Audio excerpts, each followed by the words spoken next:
Morning students. Last lecture में हमने electric potential find किया था और मैंने आपको बताया था इलेक्ट्रिक पोटेंशियल को V से लिखते हैं, that is equal to KQ/R। और आज हम पढ़ रहे हैं इलेक्ट्रिक पोटेंशियल और इलेक्ट्रिक फील्ड के बीच का रिलेशन।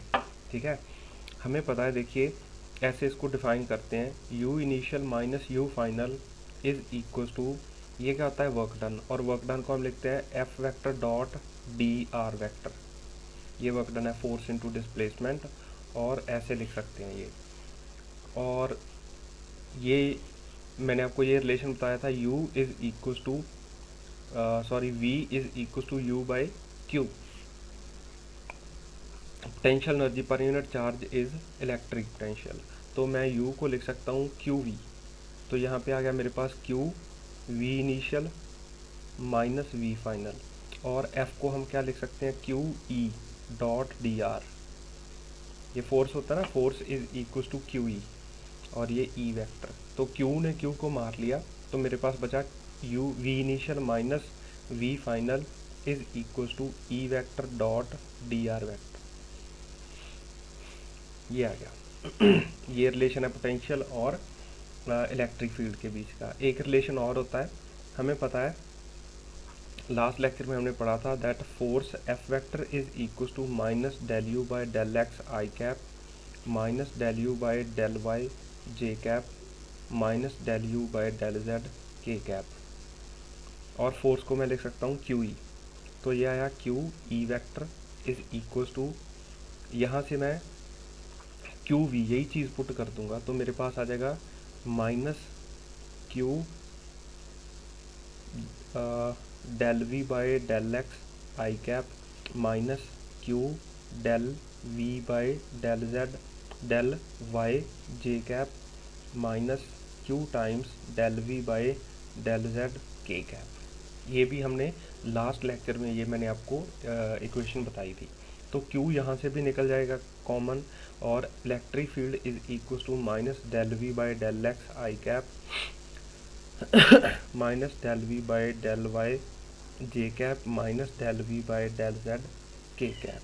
ये मेरे पास इलेक्ट्रिक फील्ड की इक्वेशन आ जाएगी। तो हमारे पास दो रिलेशन है, electric potential and electric field के। अब अगर हम ऐसे ही क्वेश्चन करें इस पर छोटा सा, मान लीजिए हमें गिवन है electric field is equal to x square i cap plus y square j cap, और हमें गिवन है कि ये एक पॉइंट है, यहाँ पे पोटेंशियल है 10 वोल्ट, और इस पॉइंट के कोऑर्डिनेट्स हैं 1,2 और ये 3,4 है, और आपको पोटेंशियल यहाँ पे फाइंड करना है। तो हमें पता है that V initial minus V final is equal to E vector dot DR vector, इसके बराबर होता है। और इंटीग्रल, तो V इनिशियल कितना है, V initial is 10 minus V final हमें पता नहीं है, इलेक्ट्रिक फील्ड पता है, x square i cap plus y square j cap, और DR वेक्टर को मैं लिख लेता हूँ DX आई कैप प्लस DY जे कैप, और इसको हम इंटीग्रेट करेंगे तो मेरे पास आएगा 10 minus V final is equal to x square DX। जब मैं इसका डॉट प्रोडक्ट करूँगा तो I को I के साथ मल्टीप्लाई करूँगा और J को J के साथ मल्टीप्लाई करूँगा। तो मेरे पास आ गया एक्स एक्सिस के कोऑर्डिनेट्स 1 2 3, ये अपर लिमिट और ये lower limit, plus y square DY, और ये upper limit 4, lower limit is 2। तो मेरे पास आ गया 10 minus V final is equal to 2x DX, sorry x cube by 3। तो मेरे पास आ जाएगा, मैं इसको इंटीग्रेट कर रहा हूँ, एक्स स्क्वायर DX, इसकी इंटीग्रेशन करेंगे तो सिंपली ऐसे लिख लेते हैं एक्स क्यूब बाई 3, और लिमिट पुट करेंगे 1 2 3, प्लस वाई क्यूब बाई 3, और लिमिट पुट करेंगे 2 to 4। तो 3 3 यहाँ से कॉमन ले लेते हैं, 10 minus VF is equal to 3 3 9, और यहाँ पे मैं लिमिट पुट करूँगा तो आ जाएगा मेरे पास, इसको सॉल्व करके 1/3 तो कॉमन आ गया, तो आ गया पहले 3, 27 माइनस 1 प्लस 1/3, और ये 4 4 ज़ा 16 इंटू 4 64 माइनस 8, और इसको सॉल्व करके जो भी आंसर आता है वो आपका वी फाइनल आ जाएगा। ठीक है। इसके बाद हम आगे चलते हैं, कुछ कॉन्सेप्चुअल चीज़ है, कॉन्सेप्चुअल क्वेश्चन। मैं 2 स्टेटमेंट्स लिखता हूँ। If E is equal to 0 at a point, then V is equal to 0। If, दूसरी statement, if V is equal to 0 at a point, then E is equal to 0। तो इनमें से कौन सी statement true है, कौन सी statement false है, या दोनों ट्रू है या दोनों फॉल्स हैं, इसको हम चेक करते हैं कि अगर किसी पॉइंट पे E 0 है तो वहाँ पे V भी 0 होगा, और अगर किसी पॉइंट पे V 0 है तो E भी 0 होगा। क्या ये सही है कि गलत है? तो देखते हैं। मान लीजिए कि हमारे पास एक स्क्वायर है, स्क्वायर साइड ए।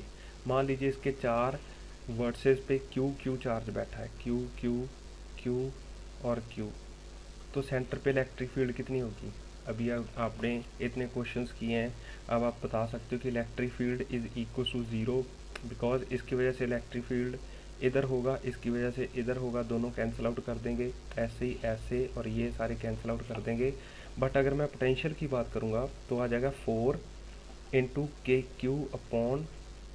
R कितना? ये A/√2, A/√2। तो ये पोटेंशियल आ गया।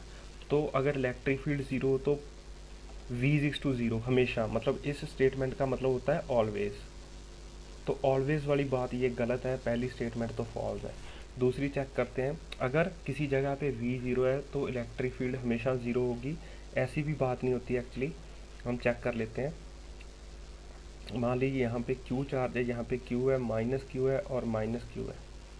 तो ऐसे वो स्क्वायर साइड A है, तो सेंटर पे इलेक्ट्रिक फील्ड कितना होगा? इसकी वजह से इलेक्ट्रिक फील्ड है इधर, और इसकी वजह से भी इधर है। अब इसकी वजह से यहाँ पे इलेक्ट्रिक फील्ड इधर, और नेगेटिव की वजह से भी इधर, तो electric field is not equal to 0। But potential check कर लेते हैं। पोटेंशियल देखिए, इसकी वजह से जो पोटेंशियल आ जाएगा वो आ जाएगा KQ/A/√2, और इसकी वजह से आ जाएगा -KQ/A/√2। वी नेट लिख रहे हैं हम, इसकी वजह से आ जाएगा -KQ/A/√2। लास्ट लेक्चर में मैंने बताया था कि जब हम पोटेंशियल और पोटेंशियल एनर्जी लिखते हैं तो हम चार्ज को विद साइन लिखते हैं। फिर इसकी वजह से पोटेंशियल आ जाएगा KQ/A/√2। तो देखिए ये सारे कैंसिल आउट हो जाएंगे ऐसे, ये और ये दोनों, तो V इज टू 0। तो ये बात भी गलत है, ये ऑलवेज ये नहीं होता कि अगर V 0 है तो E 0 है। देखिए यहाँ पे V 0 है इस केस में, और E नॉन ज़ीरो है, तो ये भी स्टेटमेंट फॉल्स है। तो दोनों स्टेटमेंट फॉल्स है। ऐसा कुछ नहीं होता कि अगर इलेक्ट्रिक फील्ड 0 है तो V 0 है, और अगर V 0 है तो E 0 है, ऐसी कोई कहानी नहीं है। ठीक है, आगे चलते हैं। और देखिए अब हम इम्पोर्टेंट चीज़ों पे आ रहे हैं। मान लीजिए यहाँ पे मेरे पास इलेक्ट्रिक फील्ड है ऐसे, इस डायरेक्शन में इलेक्ट्रिक फील्ड है, और यहाँ पे मान लीजिए कि मैंने कुछ पॉइंट मार्क कर लिए A, B और C, और ये ऐसे मैं जस्ट इसको मार्क कर रहा हूँ, और ये इलेक्ट्रिक फील्ड है E। तो हमें ये बताना है कि भाई पोटेंशियल डिफरेंस इसका बताना है। तो मेरे को फॉर्मूला पता है, V initial minus V final is equal to E.dr, अभी हमने किया, और इसको हम इंटीग्रेट करेंगे। ये यहाँ से मैं फॉर्मूला, ये जो हमने ड्राइव किया था वो यूज़ कर रहा हूँ। हमें पोटेंशियल डिफरेंस बताना है, ये A और B का। हमें क्या बताना है? Find VA minus VB। एक तो ये चीज़ पता करनी है, और दूसरी पता करनी है VA माइनस VC, ये चीज़ पता करनी है। तो पहले VA माइनस VB कर लेते हैं। इस डायरेक्शन में ये फॉर्मूला मेरा स्टैंडर्ड फार्मूला है। तो वी इनिशियल है ए, वी बी आ गया मेरा वी बी, इलेक्ट्रिक फील्ड है ई, और डिस्प्लेसमेंट दोनों में मान लीजिए ये डी डिस्प्लेसमेंट है, तो ये आ गया E D cos zero electric field में और डिस्प्लेसमेंट में। डिस्प्लेसमेंट भी ऐसे है तो कॉस 0 डिग्री आ गया एंगल, क्योंकि ये डॉट प्रोडक्ट हो रहा है, डॉट प्रोडक्ट में ई डी कॉस 0 आ गया। तो V A minus V B is equal to E D आ गया। इसका मतलब है वी ए है जो वो वी बी से बड़ा है। और हम यहाँ से कंक्लूड कर लेते हैं that electric field is from higher potential to lower potential, higher potential to lower potential.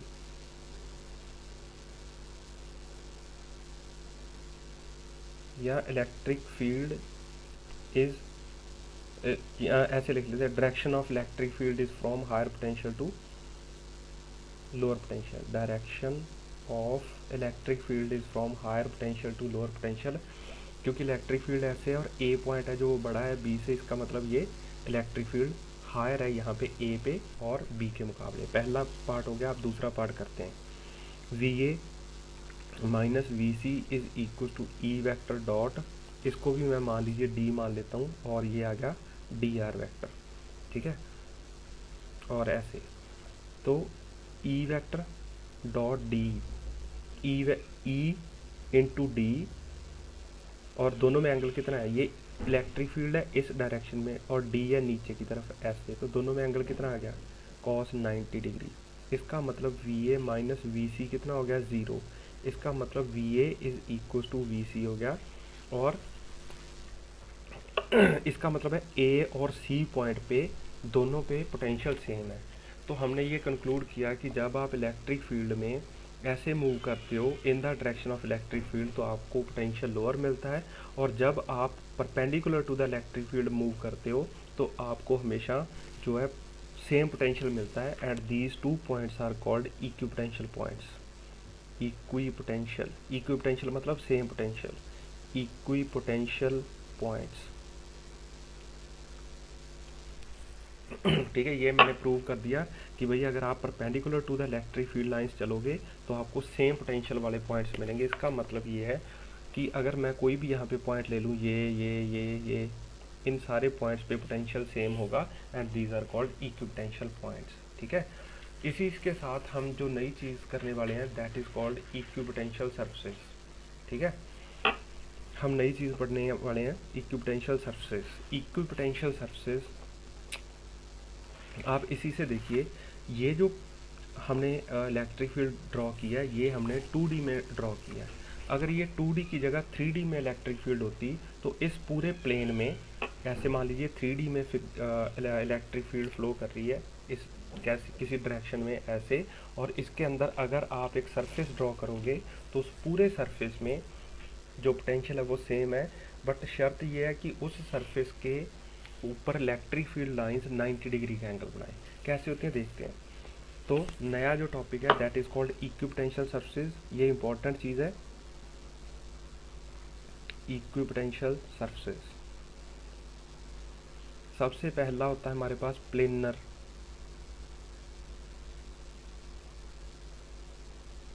Planar equipotential surfaces, planar equipotential surfaces, equipotential surfaces. जैसे मान लीजिए ये मेरे पास इलेक्ट्रिक फील्ड है 3D में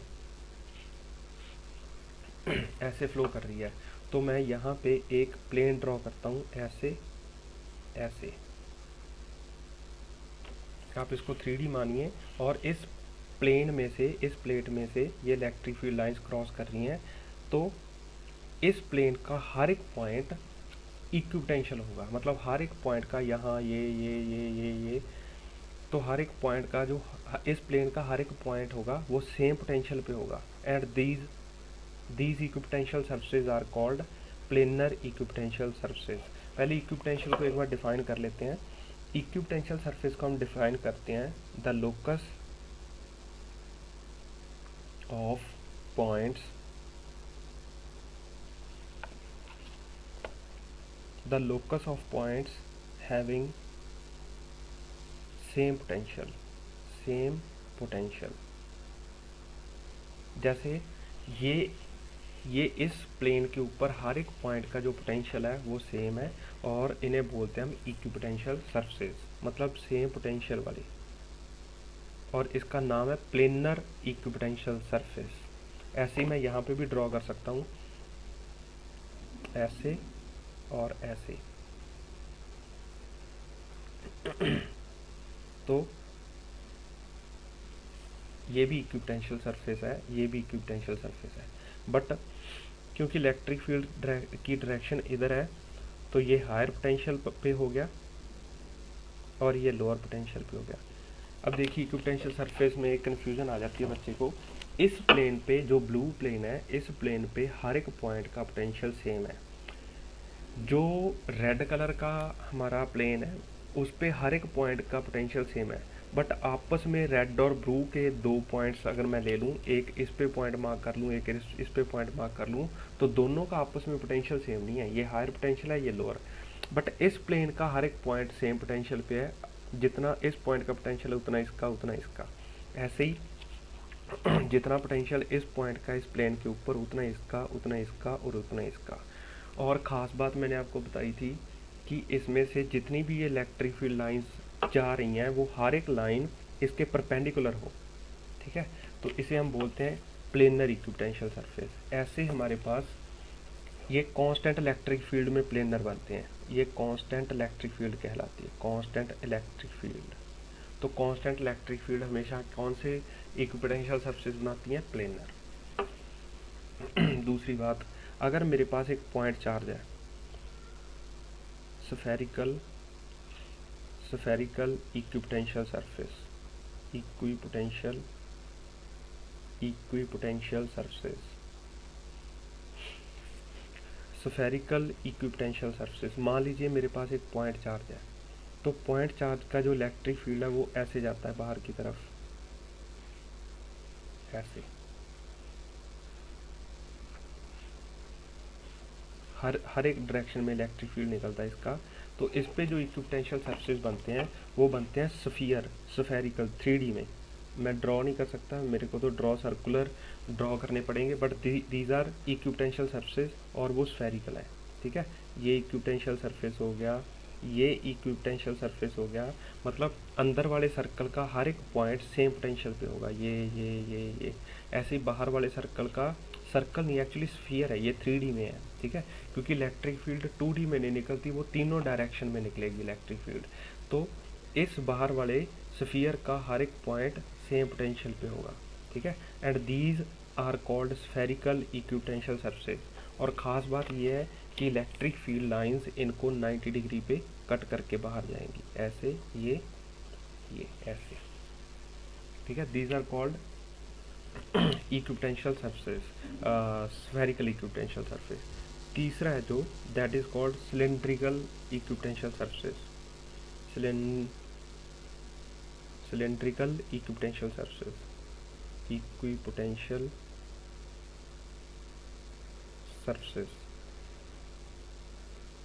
कांस्टेंट इलेक्ट्रिक फील्ड कौन से इक्विपोटेंशियल सरफेस को जन्म देती है? प्लेनर को। पॉइंट चार्ज कैसे इक्विपोटेंशियल सरफेस बनाता है? स्फेरिकल। और अगर मेरे पास कोई लाइन चार्ज हो, ऐसे, जैसे एक वायर है, वायर में से करंट फ्लो कर रहा है, या वायर के ऊपर अगर मैं चार्ज लगा दूं तो उसमें से इलेक्ट्रिक फील्ड लाइंस ऐसे निकलेंगी 3D में, ऐसे, हर एक डायरेक्शन में 3D में ऐसे निकलेंगी। कुछ इलेक्ट्रिक फील्ड लाइंस बाहर भी आ रही होंगी, कुछ इसके पीछे भी जा रही होंगी। तो इस पे जो इक्विपोटेंशियल सरफेस बनते हैं उन्हें हम बोलते हैं सिलेंड्रिकल, वो सिलेंड्रिकल होते हैं। These are cylindrical equipotential surface, वो सिलेंडर की फॉर्म में बनेंगे। तो ये एक्सिस हो गया सिलेंडर का, और ये जो सरफेस है ऊपर दिख रहा, ये और ये सारा अंदर वाला, ये पूरे का पूरा सिलेंडर, ये सारे पॉइंट्स इसके ऊपर सेम पोटेंशियल पे लाई कर रहे हैं। तो these are called cylindrical equipotential surface. ऐसे ही अगर मैं इसके ऊपर एक और सिलेंडर बना दूं, ऐसे बड़ा वाला, तो वो दूसरा इक्विपोटेंशियल सरफेस हो जाएगा, जिसका पोटेंशियल इससे कम होगा, क्योंकि इलेक्ट्रिक फील्ड लाइंस हैं जो वो हायर पोटेंशियल से लोअर पोटेंशियल की तरफ जाती हैं। ठीक है, तो एक सिलेंडर अंदर वाला हो गया, एक बाहर वाला। इसका रेडियस अगर मान लीजिए R1 है और इसका रेडियस है R2, तो ये अंदर वाला और बाहर वाला सरफेस आपस में सेम पोटेंशियल पे नहीं है, बट अंदर वाले सरफेस का हर एक पॉइंट सेम पोटेंशियल पे और बाहर वाले सरफेस का हर एक पॉइंट सेम पोटेंशियल पे है, and these are called cylindrical equipotential surface. अच्छा, आगे प्रॉपर्टीज़ हैं इलेक्ट्रिक फील्ड इक्विपोटेंशियल सरफेस की प्रॉपर्टीज़। तो प्रॉपर्टीज़ लिखते हैं, प्रॉपर्टीज़ ऑफ इक्विपोटेंशियल सरफेस। पहली property, work done in moving a unit charge, work done in moving a unit charge from one point to another on a same equipotential surface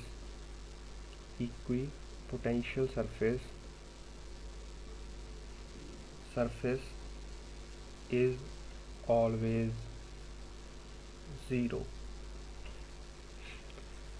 अगर मान लीजिए मेरे को एक चार्ज को यहाँ से ऐसे मूव करवाना हो, यहाँ पे लेके जाना है, यहाँ पे लेके जाना है, यहाँ पे लेके जाना है, तो मेरे को कोई वर्क डन नहीं करना पड़ेगा, तो इसमें वर्क डन आएगा जो ज़ीरो आएगा।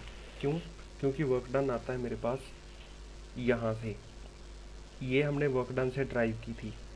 अगर मैं इसको पूरी टर्म को क्यू से और इधर क्यू से मल्टीप्लाई कर दूंगा तो वो मेरे पास वर्क डन आ जाएगा ना, ई इंटू क्यू, तो मेरे पास एफ बन जाएगा, F into D R work done आ जाएगा। और वी ए और वी सी है, जो मान लीजिए इस पॉइंट को मैं वी ए कह दूँ और इस पॉइंट को वी सी कह दूँ, तो ये तो सेम पोटेंशियल पे है, तो ये V A minus V C zero आ जाएगा, इसलिए वर्क डन है जो वो ज़ीरो आ जाएगा इस केस में। तो पहली चीज़ की work done in moving a unit charge from one point to another on the same equipotential surface is always zero, but from one equipotential to another is non zero. मतलब अगर आपको इस इक्विपोटेंशियल सरफेस पे से लेके यहाँ पे लेके जाना है तो उसमें वर्क डन ज़ीरो नहीं होगा, but from one surface to another is non zero, तो उसमें नॉन ज़ीरो है। दूसरी प्रॉपर्टी है जो इसमें, वो electric field lines are always perpendicular to equipotential surface. Electric field lines always travel perpendicular to equipotential surface, वो हमेशा इक्विपोटेंशियल सरफेस के परपेंडिकुलर ट्रैवल करती हैं। ठीक है, तो ये इसकी दो प्रॉपर्टीज़ हैं कि भाई अगर आप एक इक्विपोटेंशियल सरफेस के ऊपर ही किसी पॉइंट चार्ज को मूव करते हो तो आपको कोई भी वर्क डन नहीं करना पड़ेगा, और अगर आप एक इक्विपोटेंशियल सरफेस से दूसरे इक्विपोटेंशियल सरफेस के ऊपर किसी पॉइंट चार्ज को लेके जाते हो तो आपको कोई काम करना पड़ेगा। दूसरी बात कि इक्विपोटेंशियल सरफेस के परपेंडिकुलर होती हैं इलेक्ट्रिक फील्ड लाइंस ऑलवेज। ठीक है, तो ये जो है इसमें भी ये 90 डिग्री का एंगल बनाएंगे। ठीक है, अच्छा आगे चलते हैं। नेक्स्ट जो टॉपिक है वो दैट इज़ कॉल्ड डाइपोल, जो आपने केमिस्ट्री में भी डाइपोल पढ़ा है। डाइपोल क्या चीज़ है? डाइपोल है, it is a combination of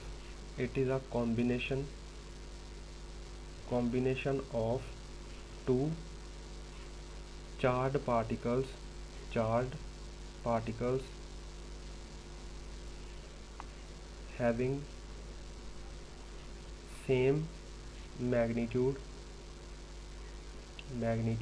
and opposite nature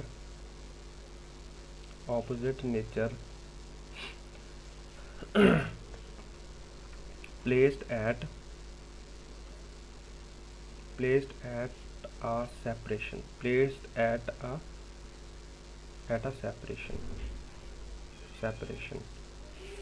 dipole क्या आता है? It is a combination of two charges या two charged particles having same magnitude and opposite nature placed at a separation. जैसे मान लीजिए हमारे पास ऐसे ये एक नेगेटिव क्यू है और ये एक पॉजिटिव क्यू है, और इसको हमने डी सेपरेशन पे रख दिया, and this is called dipole. इनका नेचर सेम होना चाहिए, इनका मैग्नीट्यूड सेम होना चाहिए, और नेचर दोनों का ऑपोजिट होना चाहिए, तो इसे हम बोलते हैं डाइपोल। ठीक है, जो डाइपोल है ये एक स्केलर वेक्टर क्वांटिटी है, वेक्टर क्वांटिटी है, और इसकी डायरेक्शन भी फिर होगी, हाँ डायरेक्शन होती है, डायरेक्शन होती है from negative to positive, negative to positive direction में होती है। तो अगर मान लीजिए मैं ऐसे चीज़ बना दूँ ना, तो आपको समझ आ जाना चाहिए कि ये एक डाइपोल मैं ड्रॉ कर रहा हूँ।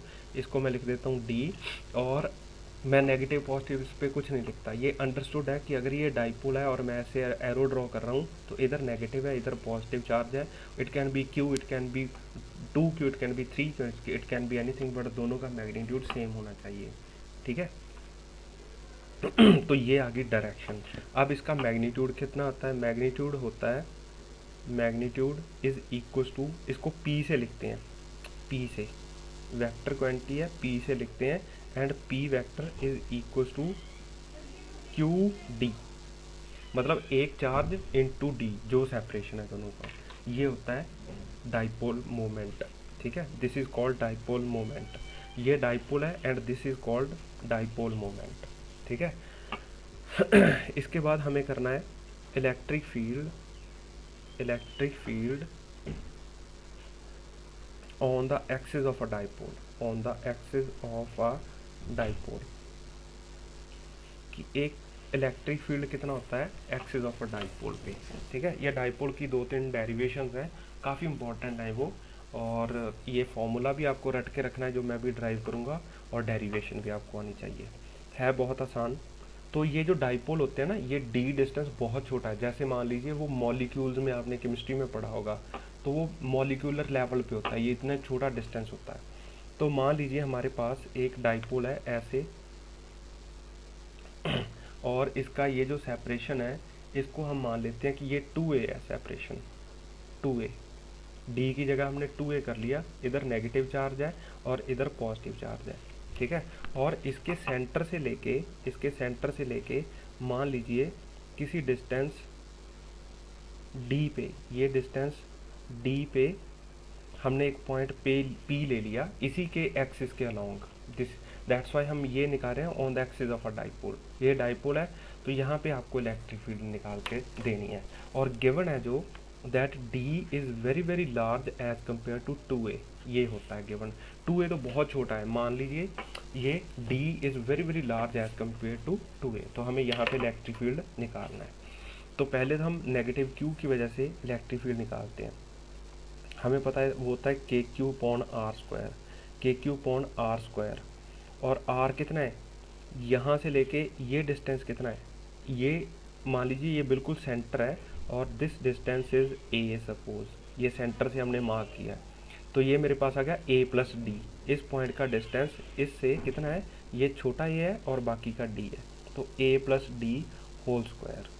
और इसकी डायरेक्शन किधर होगी, हमें पता है कि नेगेटिव चार्ज की तरफ इलेक्ट्रिक फील्ड की डायरेक्शन होती है, तो ये आ गया ई माइनस क्यू, और ई पॉजिटिव क्यू कितना आ गया, वो हो गया मेरे पास K Q upon r square. R कितना है, यहाँ से लेके यहाँ तक का डिस्टेंस कितना है, डी में से अगर मैं छोटा ए निकाल दूँ तो ये डिस्टेंस बच जाएगा, तो मेरे पास आ गया D minus A whole square, और इसकी डायरेक्शन है इधर, तो ई नेट कितना आ गया, ई नेट है मेरे पास, ये क्वांटिटी बड़ी है और ये छोटी है, तो आया ई पॉजिटिव क्यू माइनस ई नेगेटिव क्यू, तो अब मेरे पास आ गया के Q pawn D minus A whole square minus के Q pawn D plus A whole square, और अगर आप इसका एलसीएम लेंगे तो आएगा D square minus A square का होल स्क्वायर, और के क्यू आ गया कॉमन, और यहाँ पे आ जाएगा D minus D plus A whole square minus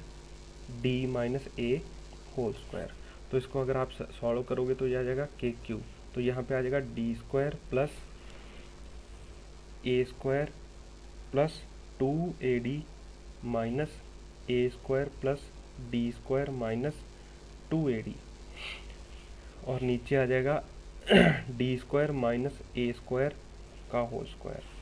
तो अगर आप ब्रैकेट ओपन करोगे तो ये A square D square cut जाएगा और ये नेगेटिव नेगेटिव पॉजिटिव हो जाएगा, तो आ गया 4k3d, sorry 2k3 upon D, नहीं 4 आ गया, सॉरी ये आ गया 4k3d एंड ए, ये आ गई टर्म्स। और नीचे क्या बचेगा, और हमने कहा है that d is very very large then 2a, तो डी स्क्वायर है जो वो ए स्क्वायर से बहुत बड़ा होगा, तो हम क्या करेंगे, ए स्क्वायर को निगलेक्ट कर देंगे,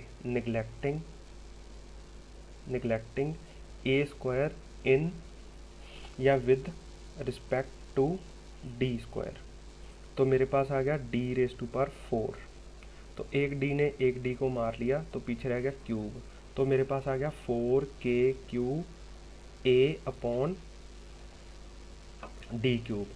और यहाँ पे हमने देखा था कि ये डायपोल की लेंथ है 2a, तो जो p की वैल्यू होगी यहाँ पे, p की वैल्यू कितनी होगी, वो होगी 2a³, वो आ जाएगी मेरे पास 2a³। तो यहाँ से मैं 2a³ कॉमन ले लेता हूँ, 2k और 2a³ कॉमन आ गया डिवाइडेड बाय d³। तो ये 2a³ किसके बराबर है, 2a³ वो है मेरे पास p के बराबर, तो ये आ गया 2pk अपॉन d³। और इसकी डायरेक्शन किधर होती है, डायरेक्शन ये मेरे पास मैग्नीट्यूड आ गया इलेक्ट्रिक फील्ड का, डायरेक्शन भी होगी क्योंकि ये इलेक्ट्रिक फील्ड है और इलेक्ट्रिक फील्ड एक वेक्टर क्वांटिटी है, तो direction is along the dipole, along the dipole, dipole के डायरेक्शन में ही इसकी डायरेक्शन होती है इलेक्ट्रिक फील्ड की। नेक्स्ट जो चीज़ है that is electric field on the perpendicular axis, या इसे इक्वेटोरियल एक्सिस भी बोलते हैं, electric field on the equatorial axis, equatorial axis, axis of a dipole, equatorial axis of a dipole के ऊपर हमें इलेक्ट्रिक फील्ड निकालनी है, ठीक है। तो जैसे मान लीजिए ये मेरे पास डाइपोल है और ये लेंथ है इसकी 2a, और हमें बिल्कुल इसके परपेंडिकुलर, या परपेंडिकुलर एक्सिस बोलते हैं या इक्वेटोरियल एक्सिस बोलते हैं, तो यहाँ पे ये बिल्कुल सेंटर से हमने ये डिस्टेंस लिया, ये a है और ये पॉइंट है d, और इस पॉइंट p पे इलेक्ट्रिक फील्ड पता करनी है। हमें पता है यहाँ पे नेगेटिव क्यू है, यहाँ पे पॉजिटिव क्यू है, तो हमें पता है कि इलेक्ट्रिक फील्ड जो पॉजिटिव चार्ज है उसकी वजह से ऑपोजिट डायरेक्शन में होती है, अवे फ्रॉम द चार्ज, ऐसे इसकी वजह से इलेक्ट्रिक फील्ड होगी इधर, और इसकी वजह से इलेक्ट्रिक फील्ड होगी इसी डायरेक्शन में टूवर्ड्स द चार्ज, इसकी वजह से इलेक्ट्रिक फील्ड होगी इधर, और इस एंगल को हम थीटा मान लेते हैं, ठीक है। इसको सॉल्व करना स्टार्ट करते हैं। पहले क्यू की वजह से इलेक्ट्रिक फील्ड लिखते हैं EQ, और हमें गिवन है जो बेसिक चीज़ें गिवन है that D is very very large then 2a, दूसरा P is equal to 2AQ, इसके बराबर है, ये total distance 2a into Q और डाइपोल मोमेंट का ये मैग्नीट्यूड होता है। तो D is very very large as compare to 2a, तो E पॉजिटिव Q की वजह से इलेक्ट्रिक फील्ड कितनी आ गई, KQ अपॉन r²। अब ये R है तो ये कितनी हो जाएगा, ये आ जाएगा a² plus d² under the root, तो ये आया a² plus d² KQ upon r², तो इसका स्क्वायर आ गया, और माइनस Q की वजह से आ गया KQ upon under root a² plus d² का होल स्क्वायर, तो ये आ गया मेरे पास इलेक्ट्रिक फील्ड ऐसे आ गई। अब क्या करें, मान लीजिए कि मैं यहाँ पे एक ऐसे लाइन ड्रॉ करता हूँ, तो ये एंगल थीटा आ गया और ये एंगल भी थीटा आ जाएगा, ये ठीक है। क्यों थीटा आ जाएगा, क्योंकि ये दोनों साइड्स बराबर है, अगर ये बराबर है तो ये भी एंगल थीटा हो गया, ये थीटा हो गया, तो ये 90 है, ये 90 माइनस थीटा, और ये लाइन दोनों आपस में 90 डिग्री है, तो ये भी एंगल थीटा आ जाएगा। कैसे किया मैंने देख लीजिए दोबारा फिर, ये थीटा ये 90 है, ये 90 माइनस थीटा हो गया, और दोनों का इस एंगल का और इस एंगल का सम 90 है, तो ये एंगल थीटा आ गया, तो दोनों थीटा एंगल आ गए। अब इसके इस इलेक्ट्रिक फील्ड का एक कंपोनेंट इधर आ जाएगा और एक कंपोनेंट ऊपर आ जाएगा। ऐसे इस इलेक्ट्रिक फील्ड का एक कंपोनेंट इधर आ जाएगा, एक नीचे आ जाएगा। और क्योंकि इलेक्ट्रिक फील्ड का मैग्नीट्यूड सेम है और एंगल दोनों में सेम है, तो ये वाला कंपोनेंट और ये वाला कंपोनेंट कैंसिल आउट कर देंगे, ये दोनों ऐड हो जाएंगे। तो जो ई नेट है ना मेरे पास, ई नेट है वो आ जाएगा मेरे पास 2KQ अपॉन ए square plus D square into cos theta. देखिए इसका एक कंपोनेंट आ जाएगा इधर, वो आ जाएगा ई कॉस थीटा, और इसका कंपोनेंट इधर आ जाएगा, वो भी आ जाएगा ई कॉस थीटा। ये नीचे आ जाएगा ई साइन थीटा और ऊपर भी चला जाएगा ई साइन थीटा। तो ई साइन थीटा एक दूसरे को कैंसिल आउट कर देंगे और नेट इलेक्ट्रिक फील्ड बच जाएगा 2E कॉस थीटा। तो ई की जगह मैंने K Q upon A square plus D square put कर दिया। अब मेरे पास आ गया 2 इसका होल स्क्वायर है, सॉरी, और ये आ जाएगा ऐसे a square plus D square का whole square into cos theta. कितना है? कॉस थीटा होता है मेरे पास adjacent by hypotenuse. Adjacent side है ए और हाइपोटेन्यूज है under root a square plus D square. तो ये आ गया मेरे पास। अगर मैं इसको सॉल्व करूँगा, अगर मैं इसको सॉल्व करता हूँ तो मेरे पास आ गया 2KQA upon A square plus D square raise to power 3/2। इसको अगर आप सॉल्व करोगे तो जैसे देखिए इसका तो स्क्वायर गायब हो जाएगा, तो इसकी पावर तो होगी 1 और इसकी पावर है 1/2, दोनों को ऐड करोगे तो 3/2 आ जाएगा। और गिवन है हमारे पास, गिवन है that D is very very large then 2A, तो we can neglecting a square with respect to D square. D square के मुकाबले ए स्क्वायर है जो वो बहुत छोटा है, तो हम इस टर्म को निगलेक्ट कर देंगे इसमें। तो ई नेट की जो वैल्यू आ जाएगी वो आ जाएगी 2KQ ए अपॉन डी क्यूब। ठीक है, यहाँ से ए स्क्वायर हट गया, डी स्क्वायर इंटू 3/2 है, 2 ने 2 को मार लिया तो डी क्यूब रह जाएगा। ठीक है, तो ये आ गया 2KQ अपॉन डी क्यूब, और 2Q इंटू ए वो किसके बराबर है? P, तो ये आ गया PK अपॉन डी क्यूब। जो पहले electric field on the axis आई थी वो आई थी 2PK अपॉन डी क्यूब, और ये आई PK अपॉन डी क्यूब। और इसकी डायरेक्शन किधर होती है? Direction is opposite to dipole. ये ऑपोजिट टू डाइपोल होती है, इसलिए therefore we can write electric field due to this is equal to minus KP upon D cube. ये नेगेटिव का मतलब है कि direction of dipole and direction of electric field are opposite. ठीक है, अच्छा यहाँ तक हमने कर लिया, बाकी का हम कल करेंगे। तो अगर कोई भी इसमें दिक्कत है तो please ask me. Thank you.